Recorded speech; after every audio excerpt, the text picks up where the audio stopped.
The bar on Station Theta 9 fell silent as Zixthor, the galaxy's most feared mercenary, limped through the entrance.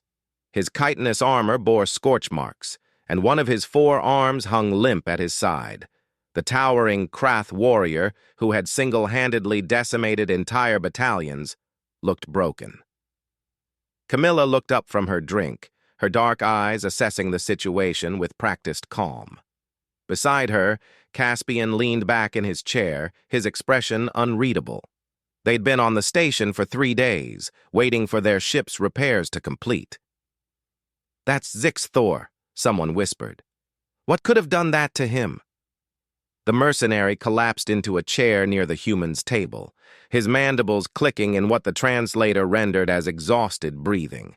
His multiple eyes, usually gleaming with predatory intelligence, were dim with something Camilla recognized immediately: fear. "Water!" Zixthor rasped to the bartender, a gelatinous vrool who quickly obliged. Caspian caught Camilla's eye and nodded toward the mercenary. She understood. They'd both seen enough combat to recognize a warrior haunted by recent events. Standing, she approached Zixthor's table with 2 glasses of whatever passed for alcohol on this station. "You look like you've seen hell," Camilla said, sliding 1 glass toward him.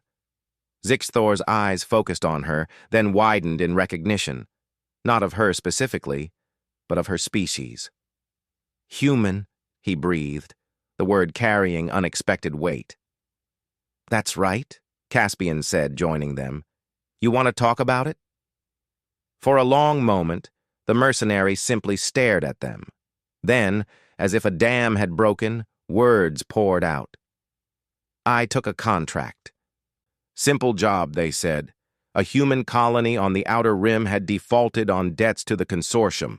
My team, 15 of the best fighters in 6 sectors, was hired to persuade them to pay.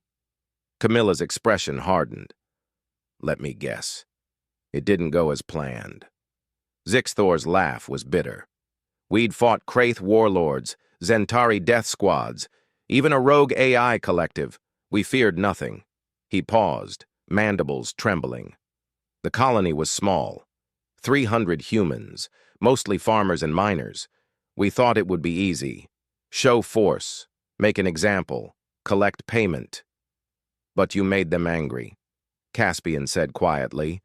The mercenary's entire body shuddered. "We destroyed their medical facility, killed their doctor. It was meant to demonstrate our seriousness." His eyes fixed on Camilla. "We didn't know. We didn't understand what we'd done." Around the bar, other patrons had fallen silent, drawn to the story. "The doctor had a daughter," Zixthor continued, 7 years old by human reckoning. "She died because we destroyed the equipment that could have saved her. We gave them 3 days to raise the credits. We thought they'd be broken, desperate. Instead, they got angry," Camilla said. It wasn't a question. "The first night we lost 2 sentries, found them in the morning with their throats cut, so precise the blades had severed every major artery simultaneously. No struggle, no sound. My weapons expert, a Thorian who could hear a heartbeat from 50 meters away, just gone." Zixthor drank deeply before continuing. "The second night our communications went dark. Not jammed, destroyed. Every relay, every backup, taken out by homemade explosives so cleverly placed we never saw them coming. Then they started hunting us." Caspian leaned forward. 15 professional mercenaries against 300 farmers. "You don't understand." Zixthor's voice rose. "They weren't soldiers. They were bakers, teachers, mechanics, and they destroyed us. They used their tractors as armored assault vehicles, turned their mining charges into precision demolitions. A woman who'd been tending crops led a squad that eliminated half my team using nothing but agricultural implements and hunting rifles." "Humans are persistence hunters," Camilla said softly. "It's in our DNA. When we decide something needs to die, we don't stop. We don't tire. We just keep coming." "Yes," Zixthor slammed his good hand on the table. They didn't fight like warriors. They fought like... He struggled for words. Like parents avenging their children, Caspian finished. Like farmers protecting their land. Like humans protecting their own. The mercenary nodded frantically. For 3 days they hunted us. No mercy, no hesitation. A grandfather with a mining drill took out our heavy weapons specialist. A pregnant woman killed our pilot with a sniper shot from 800 meters. They used tactics we'd never seen, improvised weapons we couldn't predict. And you? Camilla asked. How did you survive? Zixthor's mandibles clicked in shame. I ran. I'm the great Zixthor, scourge of the Outer Rim, and I fled in terror from human farmers. My reputation, my pride, everything, destroyed. He looked up at them both. But I'm alive, and I learned the most important lesson in the galaxy. The bar was completely silent now. Every patron, representing dozens of species, listened intently. What lesson? Someone called out. Zixthor's eyes swept the room before settling back on Camilla and Caspian. Humans are not the strongest species. They're not the fastest or the most advanced. Their technology is adequate. Their lifespan's short. He paused, letting the weight of his next words settle. But when you threaten what they love, when you make them truly angry, they become the most dangerous force in the universe. They don't just fight. They innovate. They adapt. They endure. He stood, wincing at his injuries, and addressed the entire bar. I've fought across 100 worlds. I've seen species that can crush steel with their bare hands, civilizations that can bend reality itself.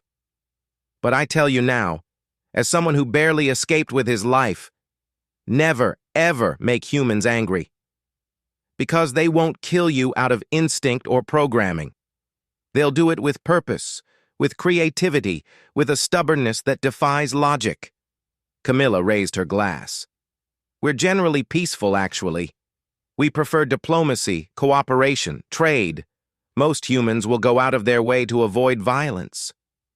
But, Caspian added, his voice carrying a quiet intensity that made Zixthor step back.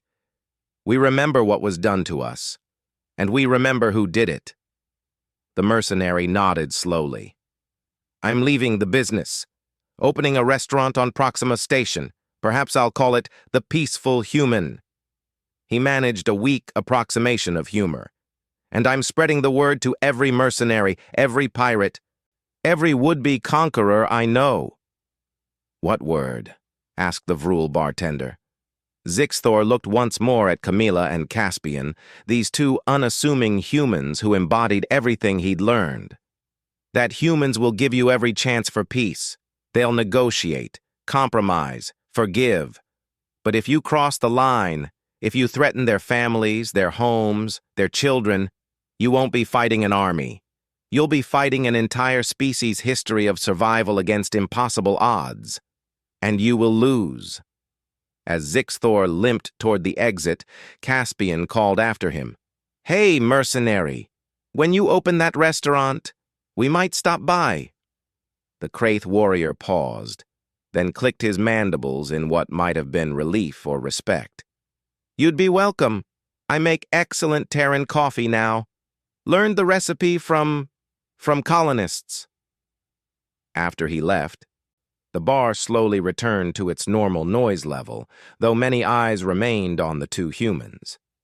Camilla finished her drink. Think he learned his lesson? Caspian smiled grimly. Oh, he learned it, the hard way, and he'll make sure others learn it too. Good, Camilla said, standing, because we really do prefer peace, but it's nice when people understand the alternative. As they walked out into the station's artificial night, neither noticed the dozen species in that bar who were quietly canceling contracts, reconsidering targets, and spreading a new rule across the galaxy. Never make humans angry. After all, some lessons are worth learning only once.